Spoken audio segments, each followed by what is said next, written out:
Muitas mulheres pensam que só repor hormônio vai resolver todo o problema e eu brinco, gente, hormônio não paga boleto, hormônio não traz o amor de volta. E aí também os coaches, né, fatura 1 milhão em 7 dias e se a mulher tá na menopausa, esquece, vai morrer, não vai aguentar mesmo. A depressão, gente, chega a cometer mais da metade das mulheres na pós-menopausa. Porque o que eu vejo, gente, tem tanto mito, tem tanta ignorância, tem tanto desconhecimento por assunto envelhecimento saudável, ainda mais na mulher, passar pela menopausa não é uma opção. Só não passa pela menopausa quem morreu, mas sofrer com a menopausa é sim uma opção. Sabe uma coisa que a gente estava precisando falar aqui no nosso canal e que a gente não falou muito ainda? A gente precisa falar sobre a saúde mental das mulheres na menopausa. Então, para quem não me conhece, meu nome é Patrícia Bretz, eu sou médica ginecologista, sou pós-graduanda na área de envelhecimento saudável, ortomolecular. Foi dentro do Hospital do Câncer, onde eu fiz oncologia ginecológica, que eu entendi a importância dos hormônios e dos cuidados específicos para as pacientes em diferentes fases da vida. Então a gente está preparado sim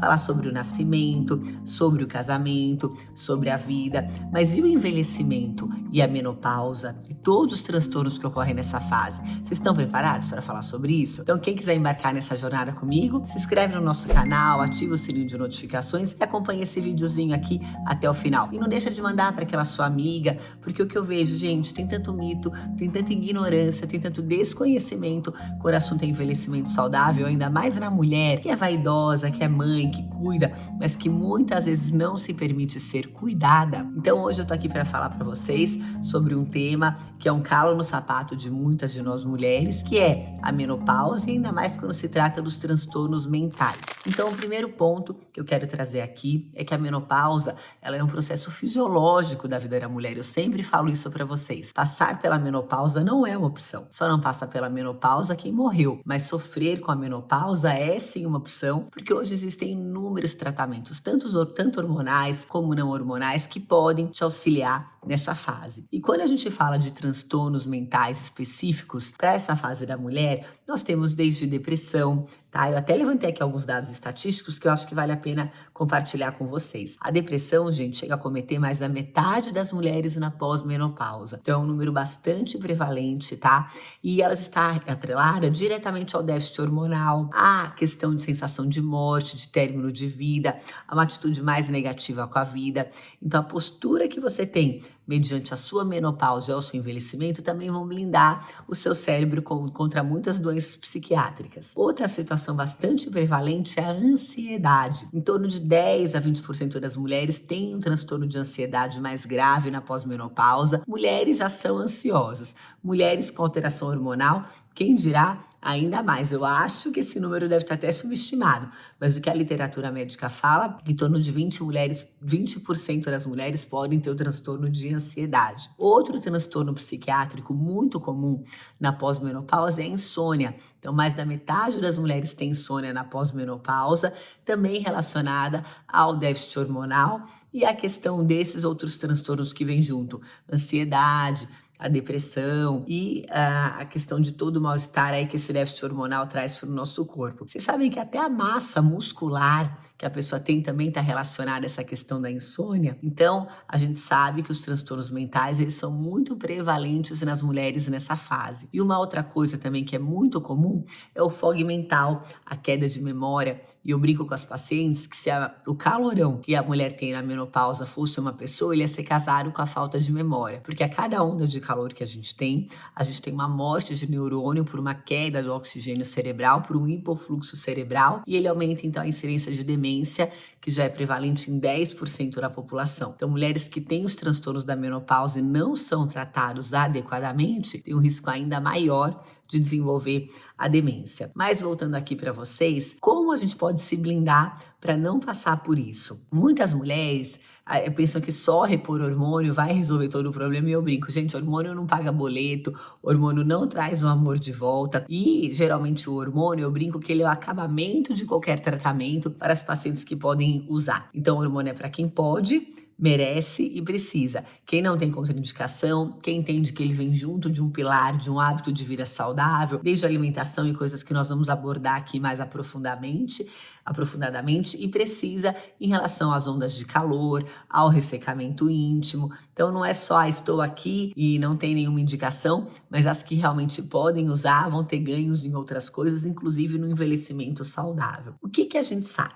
Que as pessoas têm uma constituição intrínseca e genética que pode predispor aos transtornos mentais da pós-menopausa. Então, mulheres que já têm um histórico de depressão na família, de doenças psiquiátricas, também estão mais vulneráveis, e esse desequilíbrio hormonal pode ser a gota d'água para propiciar algumas das doenças. E também os aspectos sociais, comportamentais. E aí eu quero fazer um alerta, inclusive para os cuidadores de saúde. A gente tem que ter a generosidade, presta atenção, minha gente, de saber até onde estimular. E um outro alerta também, os coaches agora, né? Que fazem um trabalho interessante, mas às vezes a pessoa não tem saúde para responder. Então, se você não fatura 1 milhão, você é preguiçoso. Se você não vai treinar, você é preguiçoso. Se você não consegue fazer dieta, você é preguiçoso. E os transtornos da menopausa, eles estão no Código Internacional de Doença. Então, essa mulher que tem uma menopausa sintomática, que não dorme, que está muito cansada, exaurida, tá? Que está depressiva, isso é uma doença, minha gente. Então, a pessoa não é preguiçosa. A mulher não quer transar comigo, não me ama mais, não levanta da cama, ficou preguiçosa. Então, tomem cuidado antes de rotular essa mulher. Às vezes ela precisa ter uma melhora clínica para sair do buraco, para depois existir algum nível de cobrança. Então tomem cuidado, porque dependendo da forma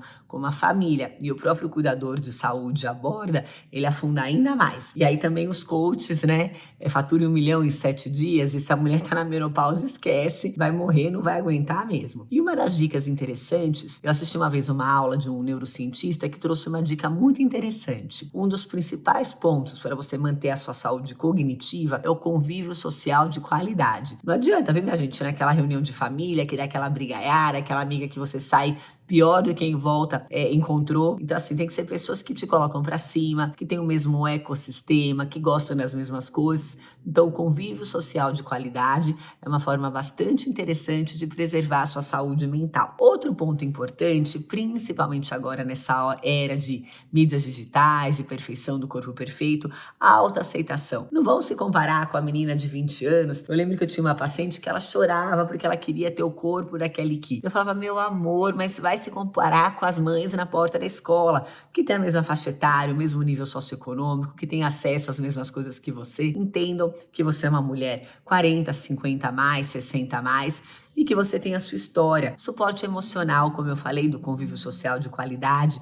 E se o negócio tá muito pesado, a gente busque ajuda. Um psicólogo, um psicoterapeuta, tá? Em casos mais avançados, até um psiquiatra, que em algumas situações pode sim ser necessária a intervenção psiquiátrica com medicamentos antidepressivos, ansiolíticos. Mas é o que eu falo, né? Na faculdade de medicina, a gente aprende que, via de regra, os transtornos mentais são de exceção. Então, se a mulher está cansada, com calorão, procura definir. Às vezes ela pode estar com uma anemia, com um transtorno hormonal e antecipadamente é rotulada como depressiva e deixa de ser tratada a causa adequadamente. Práticas e técnicas de relaxamento, mindfulness, meditação, isso aí também é muito importante para você se conectar, né, para você trazer para dentro, porque hoje a gente procura muito a resposta fora, mas a maioria das coisas estão dentro de nós. E a parte espiritual, eu não tô aqui para pregar religião, né, quem me dera, ainda tô engatinhando nesse caminho, mas o conceito de espiritualidade, ele foi introduzido recentemente na parte da saúde, e a gente sabe que na hora que o bicho pega, essa parte espiritual é o que mais nos apoia. Então eu aqui, uma mulher da ciência, falando sobre espiritualidade, e é uma coisa que me ajuda muito. Outro ponto que faz parte da minha rotina, quem me conhece, é a atividade física regular. O exercício, ele é antidepressivo, ele é remédio para dor, ele é remédio para compulsão. Então coloque a atividade física no seu dia a dia. E presta atenção que eu vou falar, que é importante. Muita gente se ilude achando que tem que ter uma hora completa para fazer atividade física, é tudo ou nada. Nem vou porque eu só tenho 15 minutos. Então essa desculpinha acabou de sair pelo ralo, porque hoje eles falam que a atividade física fracionada já é válida assim. Se não tem uma hora, bota o tênis, faz 15 minutos de caminhada agora, 10 minutos depois, mas vai somando tudo no final da jornada. A soma vale a pena. Então dê um momentinho, vai fazer. E para as pessoas que buscam envelhecimento saudável, a musculação, o músculo ativo é capaz de secretar mais de 300 tipos de hormônio, e um hormônio muito importante é a irisina. Então a irisina, ela tem ação anti-inflamatória, ela baixa a insulina, ela ajuda na parte cognitiva, dentre tantos outros hormônios que o músculo ativo secreta. Então a atividade física regular, pelo menos 150 minutos por semana. A alimentação saudável também pode ajudar na sua saúde mental. A gente sabe que existe uma situação chamada de neuroinflamação, e algumas mulheres podem sim ter mais enxaqueca na pós-menopausa, e os alimentos que mais nos inflamam são leite derivados, açúcar, trigo, a carne vermelha em excesso, o baixo consumo de água. 55% do nosso cérebro é formado por água. Então, para você manter uma boa saúde cognitiva, é importante sim você ter essa ingesta hídrica adequada. E a gente fala, né, que o intestino hoje é o segundo cérebro. Existe essa conexão. 90% das endorfinas, que são os hormônios do prazer do nosso corpo, são produzidas lá no intestino. E o termo enfesado não vem à toa. Então, você fazer cocô todo dia é uma forma muito importante também de proteger o seu cérebro na menopausa. Como eu disse, ingerindo água, ingerindo fibras, alimentação mais saudável, verdura, legumes, de preferência in natura, mantendo aquela crocância, não cozinhar até o negócio derreter, que perde a maioria dos nutrientes. Alimentos orgânicos, se possível, com redução ou sem agrotóxico. Isso também é uma coisa muito importante para melhorar a neuroinflamação. E em algumas situações, o probiótico. Existe um suplemento que eu recomendo bastante, que é a glutamina, que ela ajuda na permeabilidade intestinal, ela traz uma barreira de proteção para o intestino. E as práticas prazerosas, como eu falei, dentro aí dessa aula com o neurocientista, uma das coisas muito importantes para proteger o cérebro. Suporte profissional. Hoje a gente sabe que a mulher 40 a mais, ela é a ageless, ela é uma mulher que não aparenta ter a idade que tem. Então a gente vê aí mulheres mudando de carreira, fazendo faculdade, tá? Então você é um infinito de possibilidades. Essa semana atendi uma paciente de 74 anos que tinha corrido 10 quilômetros na véspera, cheia de linha para queimar, cheia de planos, e essa é a nossa ideia de quem sai de casa para trabalhar, para deixar a família, de quem faz um juramento, é dar o melhor de si. Só que antigamente na faculdade, se alguém falasse: ai, Patrícia, eu vim aqui para me preparar para envelhecer, não tinha muito o que fazer, a gente nem aprendia isso. E hoje, olha quanta coisa, sem mencionar o hormônio que eu trago aqui para vocês. E infelizmente, eu vejo que muitas mulheres ainda migram, correm atrás, buscam alternativas e não conseguem achar respostas, porque muitos profissionais ainda seguem a linha mais tradicional. Então hoje são 3 fases da menopausa: a fase 1, 35+, a fase 2, quando ela para de menstruar por 1 ano, e a fase 3, que é a menopausa tardia, em média 5 a 10 anos na pós-menopausa. Quanto antes você começar o tratamento adequado, que seria a janela de oportunidade, maior as taxas de sucesso e melhor a chance de você ficar bem. Então a minha função aqui, a minha missão é trazer um conteúdo de qualidade, que muitas vezes vocês migram. Eu atendo no interior de São Roque, vem gente de todos os lugares do mundo, a gente atende por telemedicina, porque peregrinam em busca de um cuidado decente na fase mais vulnerável da vida de tantas mulheres. Então, se você gostou desse vídeo, curte, compartilha, e mais uma vez é um prazer estar aqui com vocês. Até o próximo vídeo.